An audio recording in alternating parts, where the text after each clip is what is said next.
안녕하세요. 양식TV 거대고양이 양식인데 양식수의사입니다. 오늘은 고양이처럼 생각해봐 주제 중에 많은 분들이 여전히 고양이를 요즘 많이 키우다 보니까 좀 여러 가지 감정들에 좀 궁금해하는 것 같아서 고양이처럼 생각해봐서 이 감정에 대한 주제를 한번 또 준비해봤어요. 고양이가 갖는 감정 중에 특히나 이제 많은 분들이 좀 당황하거나 이런 것들이 과연 고양이는 질투를 할까입니다. 그래서 오늘은 고양이 질투심과 관련된 이야기를 한번 해볼까 해요.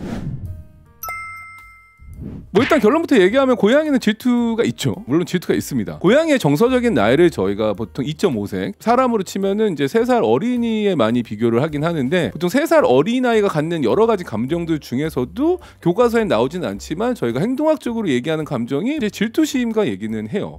당연히 고양이의 질투적인 행동은 동물의 행동학적이나 수의학적 행동학적으로 관점에서 볼 때도 이 경쟁적인 사회적 행동이나 이 스트레스 반응의 일부로 해석할 수가 있어요. 경쟁적인 사회적 행동이란 뭐냐면은 이 생존과 관련돼서 내가 질투심을 갖고 이 사랑을 많이 받았을 때 뭐가 증가한다? 나의 이 자원, 소스, 한마디로 먹고 사는데 풍족하게 생활할 수 있다라는 거죠. 그렇기 때문에 고양이가 기본적으로 행동학적인 측면에서도 질투심을 가질 수밖에 없어요. 근데 이 질투심이 있을 때 이 질투적인 행동을 어떻게 표현하느냐를 한번 이야기를 할게요. 첫 번째는 바로 관심 유도 행동이라고 보시면 됩니다. 그러니까 좀 어텐션 시킹 비헤이비어라고도 하는데, 그러니까 질투를 하는 고양이는 좀 보호자의 관심을 독점하기 위해서 약간 교과서적인 단어가 좀 어려운 단어긴 한데 이 접촉 요구 증가라는 게 생기긴 해요. 이게 무슨 얘기냐면 접촉을 많이 하는 거, 단순하게 얘기하면 보호자의 접촉 지점을 늘리는 겁니다. 스킨십을 늘린다던가 먼저 와서 비벼댄다던가 질척댄다라고도 할 수 있는데, 이런 접촉 요구 증가가 나타나고요. 발성 빈도 증가가 나타난다고 보시면 돼요. 발성 빈도 증가 뭐냐면 많이 웁니다. 아이가 관심을 받기 위해서 많이 울어요. 야옹 야옹 계속 운단 말이에요. 이러한 것들이 조금 이 애착 이론에서 볼 때는 많이 울거나 너무 접촉이 늘어난다 라고 보면은 이런 것들이 좀 애착에 대한 좀 불안정한 애착의 일부로 해석될 수도 있고요. 이런 부분들 때문에 보호자님들이 많이들 상담받으러 오시기도 해요. 질척대는 거야 좀 그렇다 치는데 너무 많이 울면은 보호자님들이 뭐 잠을 못 주무신다던가 일상생활이 좀 어렵기 때문에, 그래서 많은 분들이 고양이의 과도한 울음 때문에 관심 유도 행동으로 인한 발성 빈도 증가, 그러니까 많이 우는 것들 때문에 보호자님들이 많이 상담을 받으러 오시죠.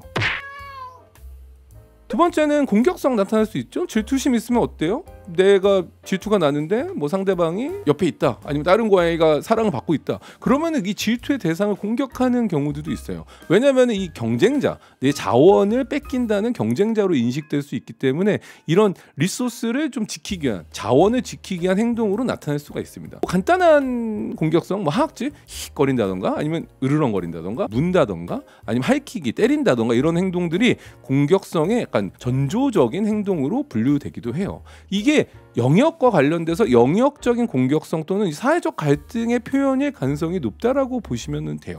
그래서 고양이의 가장 중요한 건 영역적인 부분, 사회적인 이 갈등, 내 자리, 내 공간, 내 사랑, 내 자원, 이런 것들이 중요하기 때문에 이거를 해소하기 위해서 질투심이 발동하고 질투심의 발동으로 인해서 공격성이 나타날 수도 있다라고 보시면 됩니다. 근데 이게 내 공격성도 나타냈고 보호자한테 관심 유도 행동을 했는데 보호자님 관심을 주지 않아.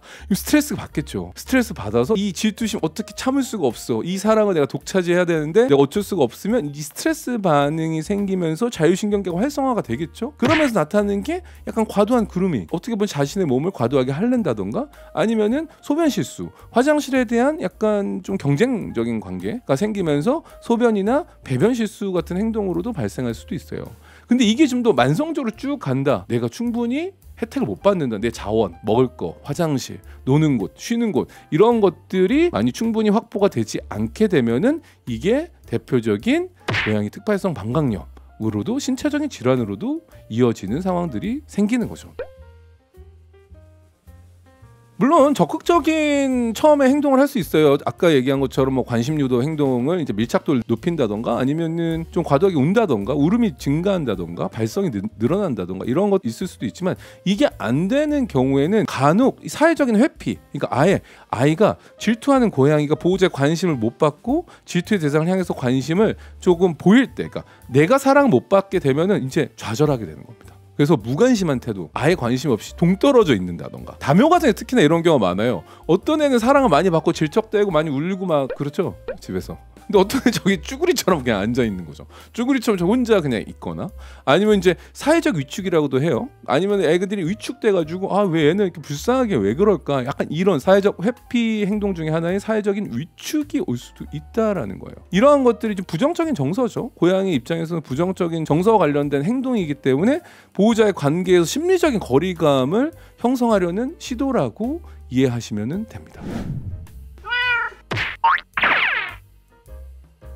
질투라는 행동의 원인을 찾자면 좀 어떤 것들이 있을까라고 생각해 본다면 첫 번째는 보호자와의 애착 관계를 볼 수 있겠죠. 보호자를 그때도 얘기한 것처럼 세이프 베이스라고 이야기를 했잖아요. 안전기지를 형성해서 신뢰관계를 형성해서 내가 믿고 있는 사람이 다른 고양이, 다른 사람도 해당될 수가 있습니다. 그렇기 때문에 다른 동물이나 사람에게 주의를 좀 준다거나 관심을 주면은 위협으로 인식할 수가 있다라는 거예요. 이러한 것들이 개인 간 경쟁으로 받아들여질 수 있는 거고요. 이 질투적인 측면에서 또 다른 원인, 환경적인 변화도 생길 수 있어요. 외동묘로 생활하다가 갑자기 얘가 너무 이뻐서 둘째를 들인다던가, 물론 잘 지낼 수 있겠지만 새로운 아이가 집에 오거나 보호자의 생활 패턴이 좀 바뀐다던가 좀 이렇게 불확실성이 높아지는 상황이 생기면 당연히 이 질투라는 감정이 높아질 수 있어요. 고양이 삶에서 가장 중요한 것 중에 하나가 일관성입니다. 그 습관, 일관성, 이 루틴이라는 건 되게 중요하게 생각하기 때문에 이 보호자와의 좀 관심 분산은 당연히 스트레스 받을 수가 있어요.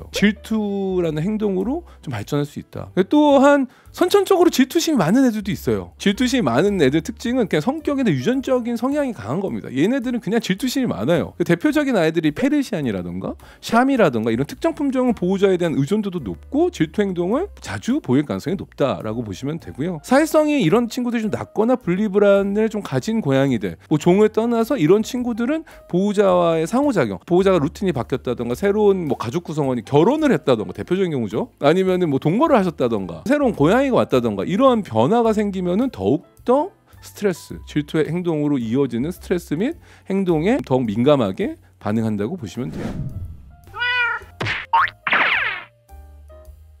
그러면 이 질투라는 행동을 할 때 어떻게 해야 되냐라는 대표적인 첫 번째 솔루션은 긍정적인 강화를 시키는 거예요. 질투심이 있는 아이가 있고 질투심이 좀 없는 아이, 새로운 아이가 있다라고 한다면은 보통 처음에 누구에게 보상을 줘야 될까요? 질투심이 없는 고양이에게 먼저 보상을 해주는 걸 추천드립니다.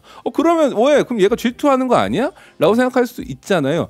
그렇지 않습니다. 얘한테 먼저 뭐 1이라는 보상을 줬다, 트릿을 하나 줬다면은 얘가 옆에서 질투 행동을 보이지 않고 가만히 있을 때 얘한테는 2개, 3개 더 많은 보상을 준다면은 아이가 이 아이에게 받는 보상을 참고 인내할 수 있는 교육을 시킬 수 있다라는 거죠. 보통 이제 질투심 생긴 경우는 아까 얘기한 것처럼 뭐 결혼을 하신다던가 아이가 태어난다던가 아니면 새로운 고양이가 생긴다던가 이러한 것들, 이러한 상황들이 생겼을 때 뭐 사람이든 동물이든 간에 이제 이런 상황에 대해서는 좀 두 번째 솔루션은 점진적인 노출을 시키는 게 되게 중요해요. 점진적 노출을 저희가 탈감작 시킨다고도 하거든요. 이 탈감작이란 뭐냐면 어떤 자극에 대해서 단계적으로, 예를 들어서 어떤 사람과 나 결혼을 했어, 이 사람한테 바로 뭐 같이 생활하게끔 일상생활을 즐기게 하는 게 아니라 조금은 거리를 둔 상태에서 이 새로운 환경적인 요인이 좋은 긍정 강화, 좋은 결과를 만들도록 교육을 시키는 거죠. 저는 그래서 결혼을 하신다던가 아이에게 노출되던가 할 때 이 점진적, 조금 상황에 노출됐을 때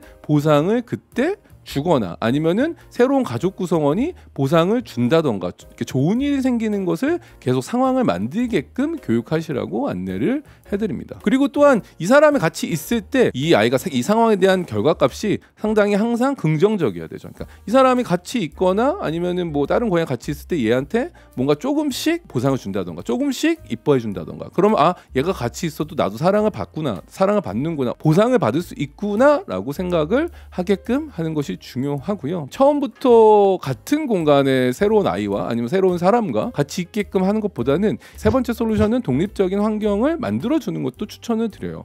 그러니까 독립적인 환경이라고 한다고 해서 무조건 이 아이를 분리해서 생활이 아니고요. 베이스 캠프 하나에 얘가 잘 편안하게 지낼 수 있고 보호자도 서로 상호 교류할 수 있는 뭐 서재라던가 대부분 뭐 컴퓨터 방이라던가 아니면은 뭐 독서하는 공간, 보호자도 쉬는 공간이라던가 이런 공간에 이 아이가 독립적으로 놀이를 즐길 수 있도록 뭐 장난감이나 캣타워라던가 푸드퍼즐, 약간 먹이 장난감 등을 제공하면서 보호자에 대한 좀 의존도를 낮춰가는 방법, 혼자서 지내는 공간, 독립적으로 지내면서 고양이가 보호자님에 대한 뭐 의존도를 낮추는 방법도 추천하기도 합니다. 근데 이러한 것들이 안 되는 경우에는 좀 보조적인 요법으로는 당연히 펠리웨이 같은 제품들을 쓸 수도 있고요. 이 질투심이 너무 많고 아이가 스트레스를 너무 받아가지고 공격적인 행동을 한다던가 소변 실수, 배변 실수를 하는 경우에는 실질적으로 상담 후에 약물 치료를 하기도 해요. 단기간 하는 경우도 있고, 단기간이라고 하는 것은 보통 뭐 2주, 3주 정도 하는 경우도 있고요. 아니면 장기간 하는 경우에는 4개월에서 6개월까지 약물 치료를 하는 경우도 있습니다.